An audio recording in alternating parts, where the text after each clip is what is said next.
Hello dear friends, subscribers and guests of my channel.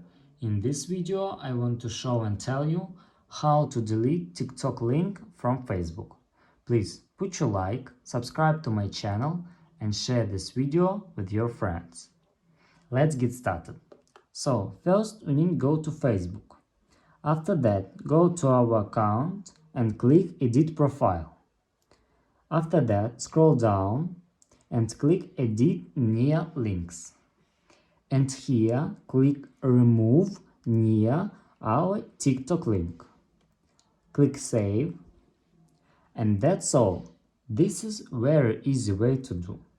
If you enjoyed this video and found it helpful, please put your like, subscribe to my channel, share this video with your friends and write good comments. Bye bye everyone, see you later.